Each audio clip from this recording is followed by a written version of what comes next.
ছেলেরা কেন নামাজ পড়ো না? কেন নামাজ পড়ো না বন্ধু? আল্লাহকে ছেড়ে কারে পাইয়া গেলা? মোবাইলের ওই নারী তোমারে কি দিল?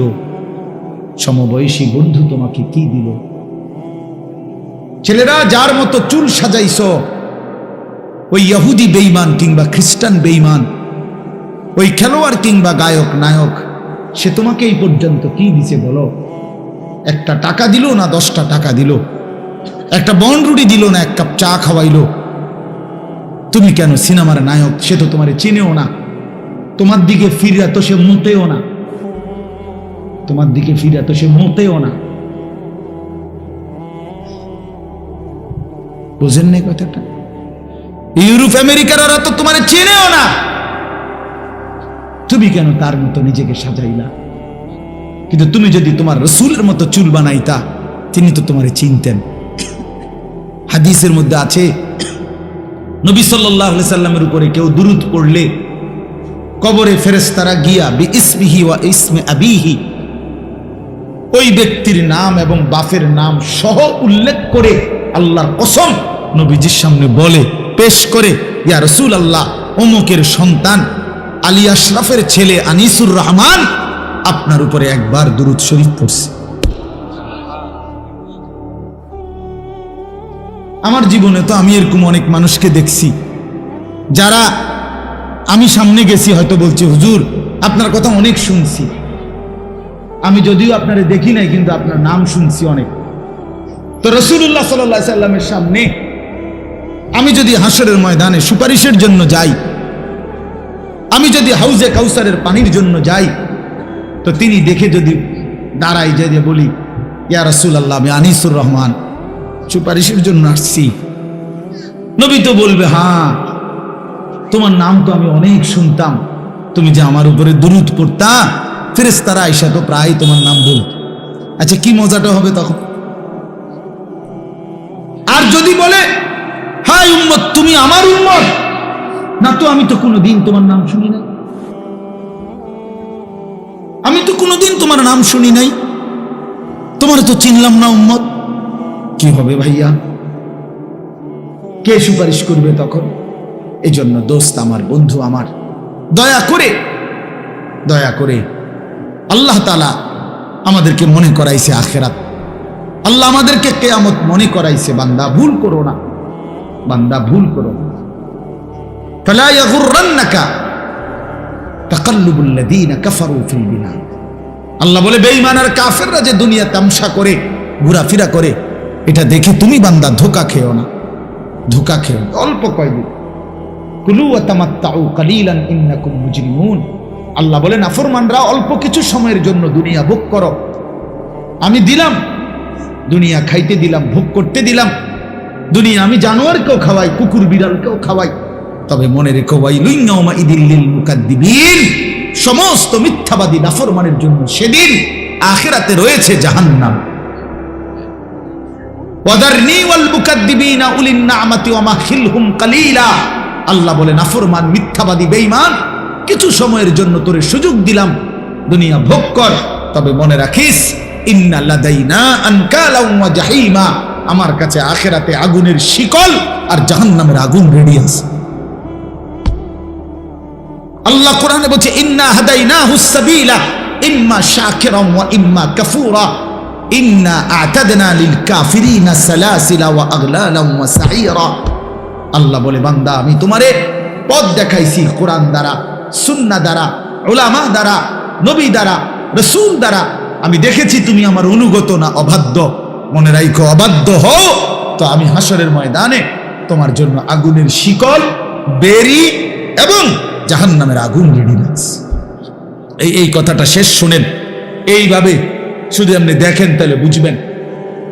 হাসরের ময়দানে আল্লাহর কসম, কোরআন শরীফে সূরা ইয়াসিনের মধ্যে আছে, ইন্না জাআলনা ফি আনাকিহিম আগলালান ফাহিয়া ইলাল আযকানি ফাহুম মুকমাহুন। এটা সূরা ইয়াসিনের আয়াত কিনা? এটার অর্থ কি জানেন? এই অর্থটা দেখাইতেছি। হাসরের ময়দানে নাফরমান পাপীকে ফেরেশতা এইভাবে 2 হাত পিছনের দিকে দিয়া বাইধা এই থুতনির নিচে এই অংশ দিয়ে এইভাবে ঠেলা দিয়া ধাক্কা দিয়া এইভাবে জাহান্নামের শিকল বেরি দিয়া বাইন্ধা দিবে। আল্লাহর কসম, এইটাই এই সূরা ইয়াসিনের এই আয়াতের অর্থ। এই বেঈমান আর লক্ষ কোটি বছরে কোনোদিন আর নিচের দিকেও চাইতে পারবে না, কারণ নিচের দিকে চাইবে কি দিয়া? এটা দিয়ে তো ঠেলা দিয়ে রাখছে উপরের দিকে। এইটা অর্থ, এটা ফাহুম মুকমাহুন, আর কোনোদিন চোখ নামাইতে পারবে না নিচের দিকে। হযরত আবু দারদা রাদিয়াল্লাহু তাআলা আনহু এক সাহাবী ছিলেন। উনি বলছেন, হে জাতি, হে উম্মত, হে নবীর উম্মত, আজকে হাত উঠাও, আজকে উপরের দিকে হাত উঠাও ইমানদার। এখন যদি হাত উঠাও তাহলে দুই হাত উঠাইলে নিয়ত বাঁধা হবে, নামাজ পড়া হবে, আখিরাতে জান্নাত মিলবে। নয়তো নাফরমান বেনামাজি, এই মনে রাখিস তোর দুই হাত ফেরেশতা উঠাবে। তুই তো উঠাইলি না, নিজে বেঈমান, তো ফেরেশতা তোর দুই হাত উঠাইয়া পিছন দিকে বান দিয়া তোর এমনে ধাক্কা দিয়া বাইধা দিবে, আর অনন্তকালের জন্য জাহান্নামে লাথি মাইরা ফেলায় দিবে। অপেক্ষা কর, অপেক্ষা কর। শেষ কথা, ওয়াহদি ইলাইহি মান ইউনিব। আল্লাহ তাআলা বলেন, যে আল্লাহর দিকে ঝুঁকে আসে আল্লাহ তার চাইতে এগিয়ে হেদায়েত দিয়ে। তাহলে ঝুঁকতে হয় মানে আগ্রহ দেখাইতে, নিজের মধ্যে গ্রহণ করার মানসিকতা থাকতে হয়। আপনি যদি মনে করেন আই ফাইটতাম না, যত কথা এখন আই ফাইটতাম না, তো হইছে সারছে, আমি তো ফাইটতাম না, আরাম করে বলে।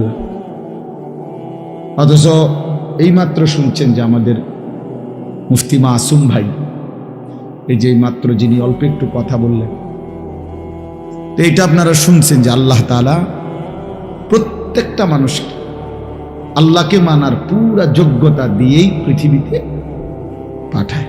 কুল্লু মাউলুদিন ইউলাদু আলাল ফিতরা। কোরআন শরীফে আছে, ফাআকিম ওয়াজহাকা লিদ-দীনি হানিফা ফিতরাতাল্লাহিল্লাতী ফাতারান নাসা আলাইহা। এই যে এই কথার অর্থ এটা, আল্লাহ বলেন সকলেই, প্রত্যেকে নিজেকে পুরা একনিষ্ঠভাবে দ্বীনের দিকেই ফিরায় রাখো, দ্বীনের উপরেই চলো। এরপরে আল্লাহ তাআলা বলেন যে আল্লাহ তাআলা মানুষকে ফিতরাত মানে সৃষ্টিগতভাবেই আল্লাহকে মানার যোগ্যতা দিয়েই বানিয়েছে। লা তাবদীলা লিখালকিল্লাহ, এই যোগ্যতাটা আল্লাহ তাআলা কখনোই নষ্ট করেন। এজন্য মানুষকে আল্লাহ তাআলা ইবাদতের যোগ্যতা কখনোই রহিত করেন। যত নাফরমানি করুক আল্লাহ অপেক্ষায় থাকে, যদি কোনোদিন আমার বান্দা তওবা করে, যদি কোনোদিন আমার বান্দা ফিরে আসে।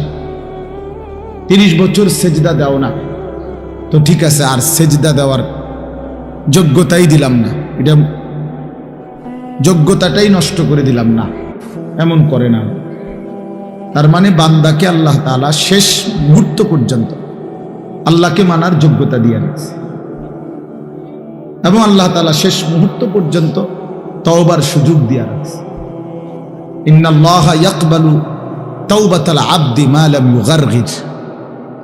রাসূলুল্লাহ সাল্লাল্লাহু আলাইহি ওয়াসাল্লাম বলেন, নিশ্চয়ই আল্লাহ তাআলা বান্দার তওবা কবুল করেন মা লাম ইউগারগির, মৃত্যুর শেষ যেই নিঃশ্বাস গরগরা ওইটার আসার আগ পর্যন্ত, ওইটা আসার আগ পর্যন্ত। তাহলে এই জন্য এই কথাটা জরুরি যে আমরা বুঝার নিয়ত থাকলে, গ্রহণ করার নিয়ত থাকলে তাহলে সম্ভব, এটা সম্ভব। আর দ্বীন ইউসরুন, দ্বীন সহজ, নবীজি বলছে। তবে কার জন্য? লিমান আমিলা বিহা, যে সিদ্ধান্ত নেয় আমল করবে, সে তার জন্য এটা সহজ।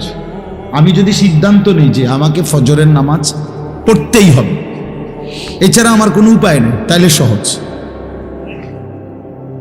আর যদি সে সিদ্ধান্ত নেয় তার ভিতরে কোনো মানসিকতাই না থাকে, তো তার জন্য কখনোই সম্ভব না।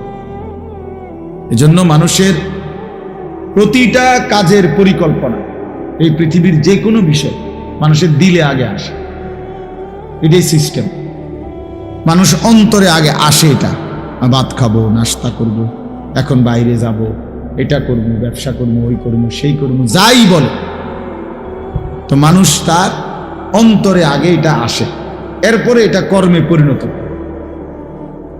এই জন্য মানুষের দিলের মধ্যে যদি কেউ সিদ্ধান্ত নেয় আমি আল্লাহর হুকুম মানব, গুনাহ ছাড়ব, সম্ভব, 100 সম্ভব। সারা পৃথিবী ল্যাংটা হয়ে যাক, কোন নারী যদি চিন্তা করে আমি পর্দানশীল থাকবো, 100 বার সম্ভব। সারা পৃথিবী হারামখোর হোক, কেউ যদি সিদ্ধান্ত নেয় আমি হারাম খাবো না, তার জন্য সম্ভব। অসম্ভব হইলে তাকলিফ মালা ইউতাকু হবে। আল্লাহ পাক বান্দার উপরে অসম্ভব বিষয় চাপায় দিছেন, এই কথা আসবে, আর এটা আল্লাহ তাআলার জন্য বলা কখনোই শোভা পায়। আল্লাহ তাআলা কোরআনুল কারীমের মধ্যে স্পষ্ট বলছেন, লা ইউকাল্লিফুল্লাহু নাফসান ইল্লা উসআহা। কাউকে আল্লাহ তাআলা তার সাধ্যের অতিরিক্ত কিছুই চাপাইয়া দেন না, চাপাইয়া দেন না। আল্লাহ তাআলা কোরআনুল কারীমের মধ্যে বলছেন, ইন্নাল্লাহা লা ইয়াযলিমু মিসকালা যাররাহ। নিশ্চয়ই আল্লাহ তাআলা এক বিন্দু, এক যাররা জুলুম করেন না। এটা হতেই পারে না যে হুজুর আমার পক্ষে এই হুকুম পালন করা অসম্ভব, এটা কোনো কথা না। এটা মুসলমানের কথা হইতে পারে, এমনকি এটা কোনো মানুষের কথা হইতে পারে। এটা বলতে পারে একমাত্র সে যে মূলত নিজেকে বুঝছে যে আমি হলাম একটা ছাগল, আমি মূলত একটা ছাগল। এই জন্য আমি যেহেতু ছাগল, তা আমি যেহেতু গরু ছাগল, এই জন্য আমার পক্ষে আল্লাহর বিধান মানা সম্ভব। কিন্তু মানুষ যদি হয় সে, তার জন্য আল্লাহর প্রতিটা হুকুম মানা সম্ভব। কথা বুঝছেন কিনা বল? এই কথা বলা যাবে।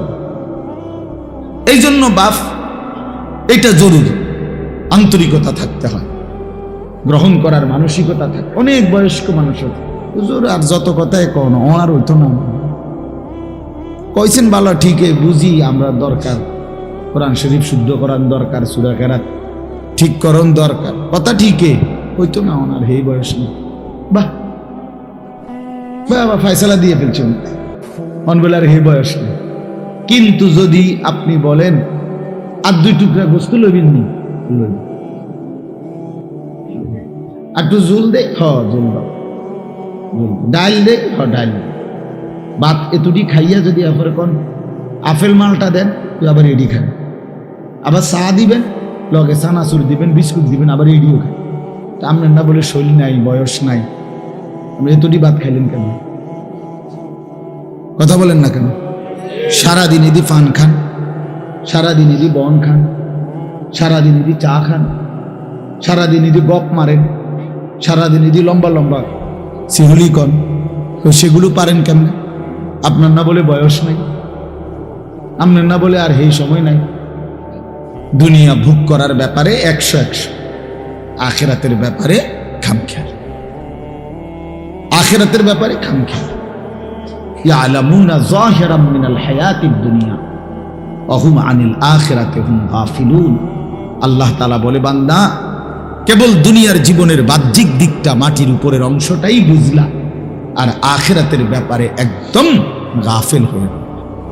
তবে মনে রেখো, আলহাকুমুত তাকাসুর হাত্তা যুরতুমুল মাকাবির।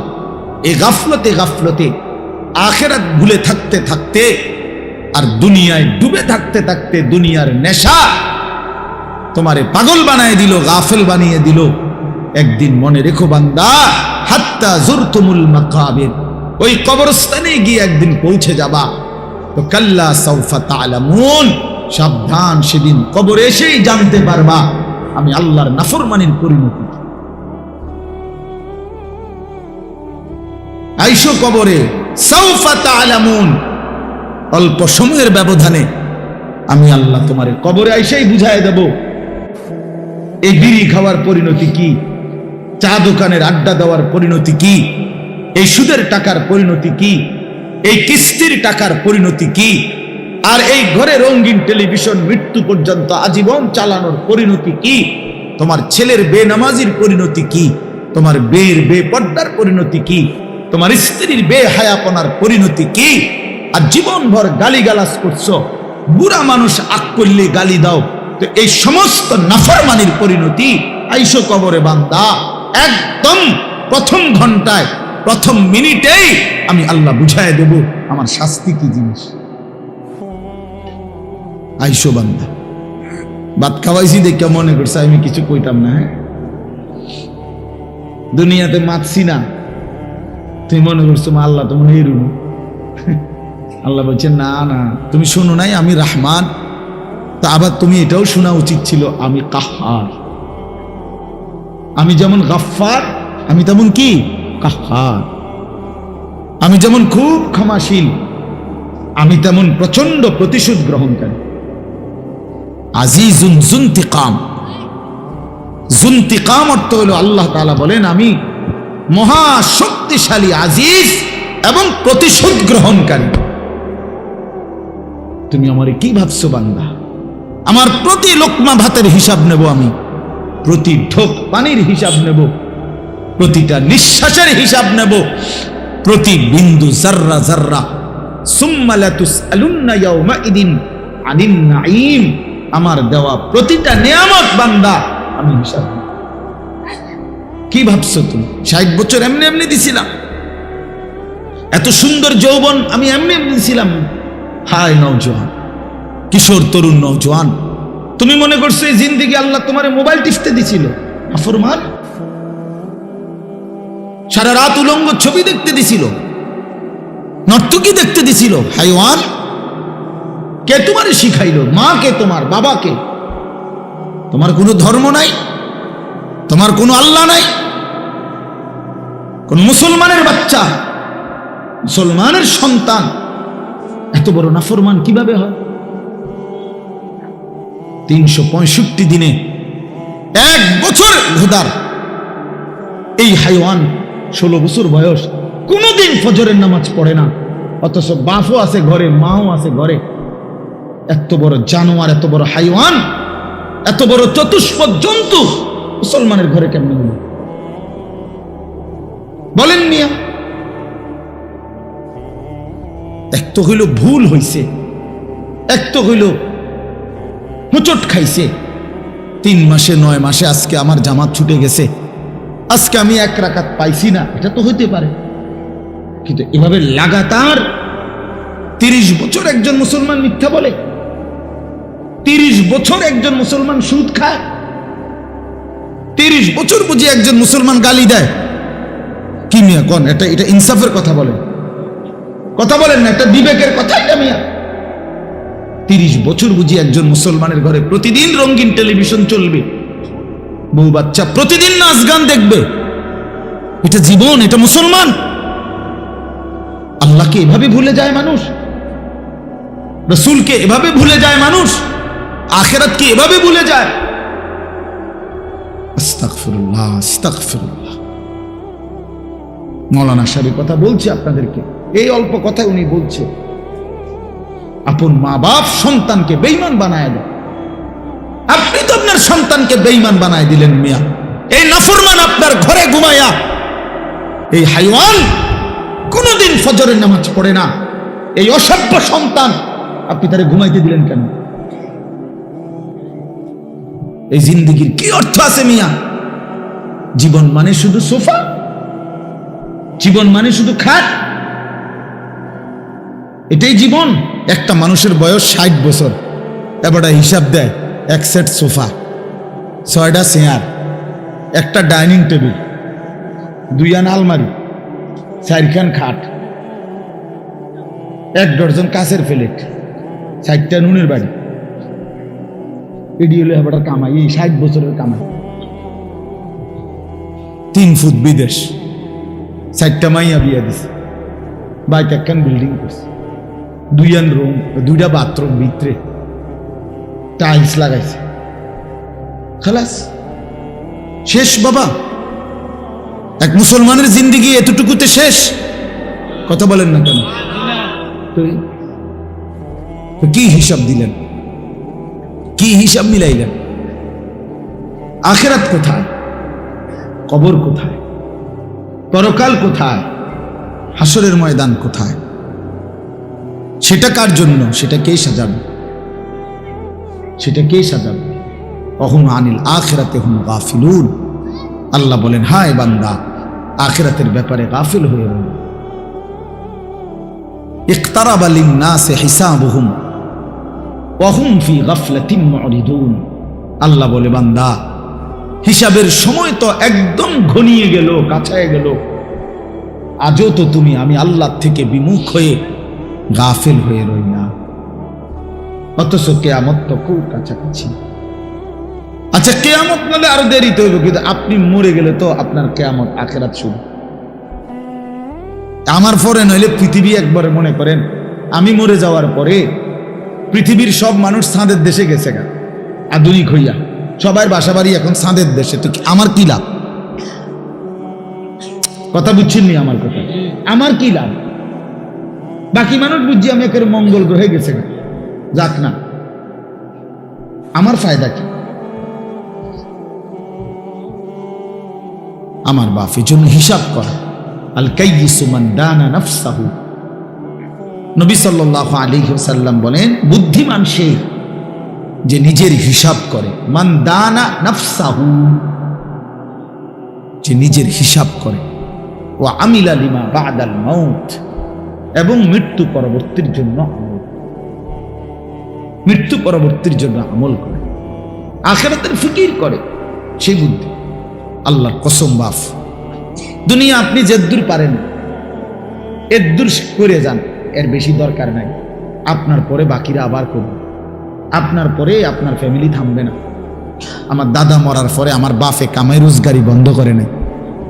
আমার বাপ মারা গেছে আজকে 9 বছর আগে, তো বাবার মৃত্যুর পরে আমরা রোজগার বন্ধ করে দিছি।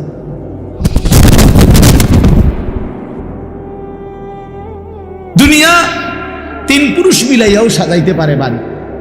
দাদায় বাড়ির ভিট বাঁধা গেছে, বাপে মনে করেন ছাদ দিয়া গেছে একতলার, তো এরপরে ফুতে আইসা হয়তো চারিদিকে ওয়াল টোয়াল উঠাইয়া আস্তর কইরা টাইলস টুইলস লাগাইয়া রুম টুম ঠিক কইরা এখন থাকে, এমন হইতে পারে না? তাহলে দুনিয়া এই ঘর 3 পুরুষ মিলাইয়া সাজাইছে, এটা হতে পারে দাদা বাপ পুত। কিন্তু আল্লাহর কসম, কবর নামের ওই ঘর যেটা মাটির নিচে, এটা আপনারটা যদি আপনি না সাজান, তা আপনার ছেলে আপনার নাতি কিয়ামত পর্যন্ত আর কেউ সাজায় দিতে পারবে না। আমার আব্বা ইন্তেকালের সময় আমরা 5 ভাইয়ের কোনো ঘর ছিল না, একটা ঘরও না আমাদের ছিল না। আমরা একটা সরকারি বাসায় থাকতাম, কুমিল্লা শহরে ঠাকুরপাড়া, সরকারি লিজের বাসা, সরকারি ট্যাক্স দেওয়া বাসা। এখন এটা ফেরত দিয়ে দিছি, 9 বছরের মাথায় সরকারের ঘর সরকারে দিয়ে দিছি, স্বেচ্ছায় নিজেরা অফিসে গিয়ে দিয়ে ধরেন আমরা বললেন 9 বছরের ব্যবধানে আলহামদুলিল্লাহ 5 ভাইয়েরই আলাদা আলাদা বিল্ডিং হয়েছে, ঘর হয়েছে, সবাই ঘরেই থাকে। তাহলে বুঝাইতে চাইলাম এটা দুনিয়া মিলেই যায়, দুনিয়া হয়েই যায়। যে সন্তান এতিম সেও বড় হয়ে যায়, যে সন্তান জন্মের সময় বাপকে দেখে নাই, একদিন সেও বড় হয়, বাড়ি করে, ঘর করে, বিয়া করে, বাচ্চা কাচ্চা হয়, উপার্জন করে। দুনিয়া আমনের লেগে আটকাইবে না, আখিরাত আটকায় যাবে, কবর আটকায় যাবে। আপনি যদি ছেলের দুনিয়া সাজায় দিতে না পারেন, আল্লাহর কসম কিচ্ছু হবে না, দুনিয়া চলেই যাবে, কিন্তু আখিরাত আটকায় যাবেন। আখিরাত, কবর আটকায় যাবে। আখিরাত সাজাইতে হয়, আখিরাত বানাইতে হয়, আখিরাত গড়ে নিতে হয়, নিজেরও সন্তানেরও। এই জন্য আল্লাহ তাআলা বলছেন, ইয়া আইয়ুহাল্লাযীনা আমানু কু আনফুসাকুম ওয়া আহলিকুম নারা, হে ঈমানদারগণ, নিজেকে এবং নিজের পরিবারের সদস্যদেরকে জাহান্নামের আগুন থেকে বাঁচাও। এটা দায়িত্ব। এটা কি দায়িত্ব? ছেলেটা খাটে না ঘুমা, প্রয়োজনে মাটিতে ঘুমা, কিন্তু আল্লাহকে সেজদা করতে হবে। আমাদের কওমি মাদ্রাসার লক্ষ লক্ষ ছাত্র সারা পৃথিবীতে মাটিতেই তো আমরা ঘুমাই। দাওরায়ে হাদিসের বড় ছাত্র মাটি ঘুমায়, নুরানির বাচ্চাও মাটিতে ঘুমায়। তো ঘুমায় তো মাটিতে, কিন্তু ডাক দেয় আরশে আজিমের মালিক মহান আল্লাহকে, সম্পর্ক রাখে আরশে। ঘুমাইছেন, ঘুমাইছেন খামখেয়ালি মনে করছেন একটা বাচ্চা 2 রাকাত নামাজের সমস্ত নিয়ম কানুন শিখাইছে। বহু বদনসিব মুসলমান 60 বছরেও কোনোদিন ঠিক মতো দোয়ায়ে কুনুত আত্তাহিয়াতুটাও পড়তে পারে না, এমন দুর্ভাগা মুসলমান নাই?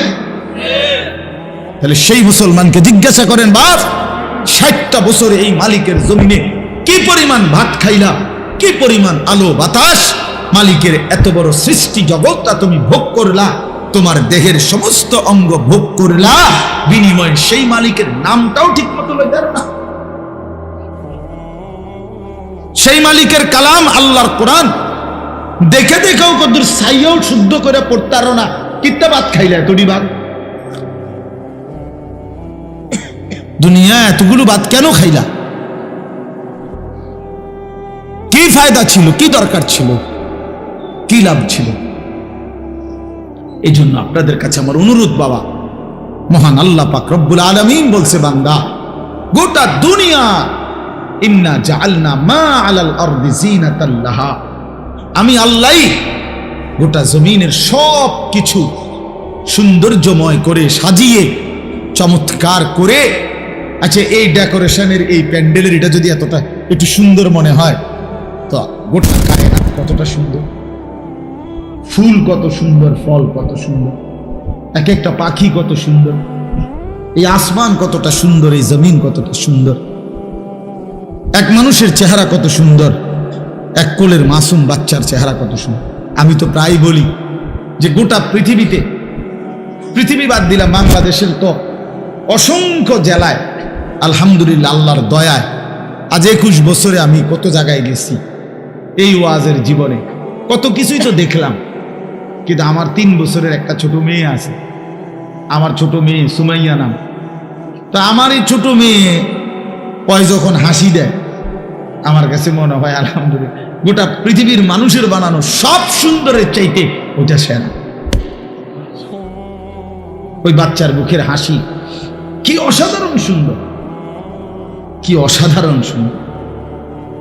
এজন্য বাপ, এটা জরুরি বিষয়। আল্লাহ তাআলা বলে, বান্দা গোটা জমিন আমি আল্লাহ তোমাদের জন্য সাজিয়েছি, তোমার জন্য, তোমার জন্য। আর আমি তোমাকে বানিয়েছি আমার জন্য, আমার জন্য।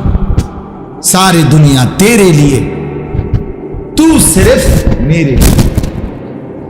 আল্লাহ বলে, বান্দা तमाम দুনিয়া তোমার জন্য, তুমি শুধু আমার জন্য। কার জন্য? আল্লাহর জন্য। আমি কার জন্য? দুনিয়া কার জন্য? আমার জন্য।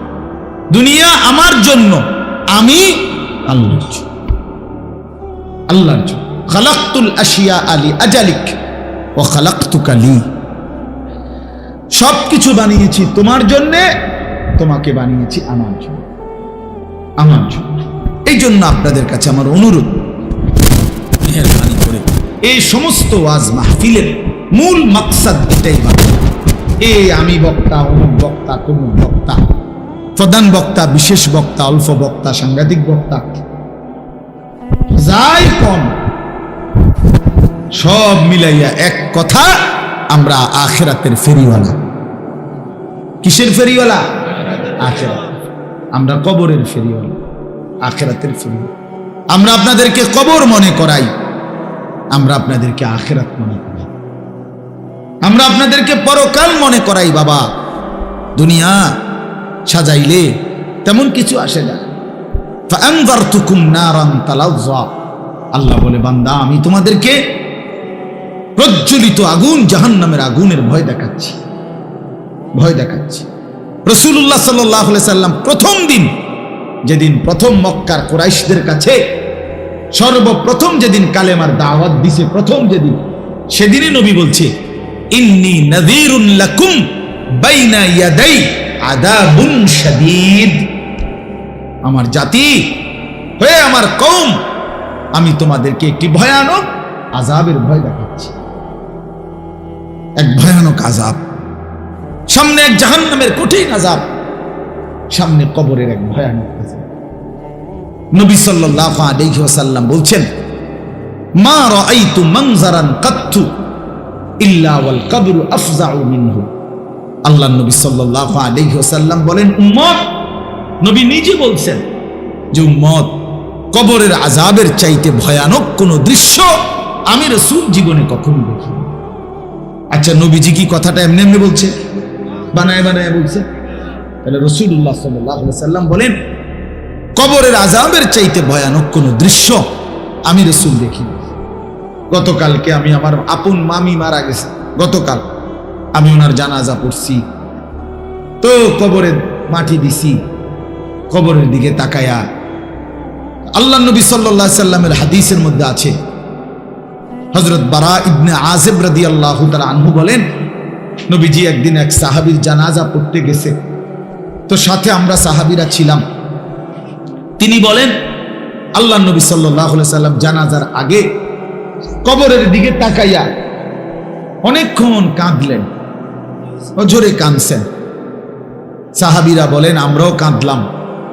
নবীজি কান্না থামাইয়া বললেন একটু পরে, ইয়া ইখওয়ানি লিমিসলি হাদা ফাআইদ্দু, হে আমার বন্ধুরা, সাথীরা, এই কবরের জন্য তোমরাও সকলে প্রস্তুত হও, তোমরাও রেডি হও। ফাআইদ্দু, তোমরাও প্রস্তুতি নাও, তোমরাও রেডি হও।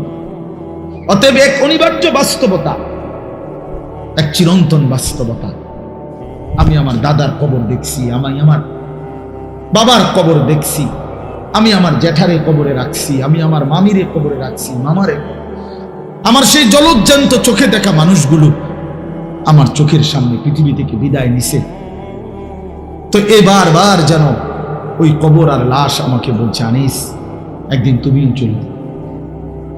হযরত উমর রাদিয়াল্লাহু তাআলা আনহু আমরা কিতাবে পড়ছি, তিনি সর্বদা বলতেন, কুল্লা ইয়াউমিন ইউকালু মাতা ফুলান মাতা ফুলান, প্রতিদিন ঘোষণা হয় আজ অমুকের মৃত্যু হলো, আজ অমুকের মৃত্যু হলো। ওয়ালা বুদ্দা মিন ইয়াউমিন ইউকালু মাতা উমর, তিনি বলেন নিশ্চিত একদিন ঘোষণা হবে আজ ওমরের মৃত্যু হলো, আজ ওমরের মরণ হলো। হবে কিনা বলেন? বলেন, একদিন আপনার নাম ঘোষণা হবে তো? একদিন ঘোষণা হবে নিশ্চিত। বন্ধু, ছেলেরা, তোমাদেরকে বলি, ভাই, এই নওজোয়ান কিশোর তরুণ, তুমিও মনে রাখো, হযরত হাসান বসরি রাহমাতুল্লাহ আলাইহি বলে, ইন্না যারআ কাদ তুদরিকুল আহাতু ক্বাবলা আন ইয়াবলুগা। তিনি বলতেন, হে যুব সমাজ, মনে রেখো, সব ফুল ফল হয় না, সব ফল পরিপক্ক হয়, ঝরেই যায় বেশি, টিকে অল্প, টিকে অল্প। এজন্য যে গাছে আম গাছে মুকুল বের হয়, তো সেই সবগুলো ফুল আম হয় না, হয় যেতগুলো আম হয় ছোট ছোট, সেগুলো পূর্ণ বড় পাইকা পূর্ণ পর্যন্ত যায়, ঝরেই যায় বেশি। কি যায় বেশি? ঝরে।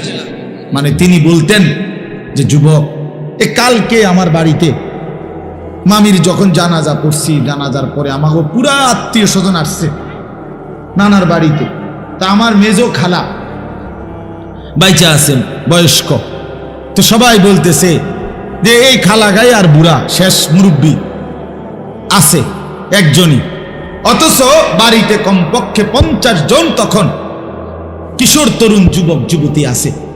তাহলে বোঝা গেল নওজোয়ান আছে যখন প্রায় 50 জন, বুড়া আছে কেবল একজন। কথাটা বুঝছেন আপনি হিসাব? তাহলে বুঝাই গেল এটার হিসাব যে অধিকাংশই কিশোর নওজোয়ান পূর্ণ বৃদ্ধ হওয়ার আগে আগেই কবরে চলে যায় বেশি, থেকে যায় কম। নাহলে 50 × 1 হবে কেন? মানে কাছাকাছি তো ব্যবধান হইব, নাহলে জোয়ান থাকবে 50 জন, বুড়া থাকবে তো কমপক্ষে 30-35 জন, কাছাকাছি থাকার কথা না। তো এটা এতগুলো বুড়া মরে হইল না কেন? মানে এর আগেই চলে গেছে। এই জন্য যুবক ছেলেদেরকে বলি, বাপ, তুমি ওই বৃদ্ধ বাবাকে দেখা ধোকা খাইও না যে কমপক্ষে আমি তো ওইটুকুর আগে মরবো না। তুমি ওই দাদারে দেখা ধোকা খাইও না যে কমপক্ষে তো আমি ওই দাদার বয়সী হওয়ার আগে মরবো না। কাজেই এখনো ফুর্তির সময় আছে, এখনো নাচ দেখার, গান দেখার, নর্তকী দেখার, মোবাইল দেখার, অশ্লীল ছবি দেখার সময় এখনো আছে।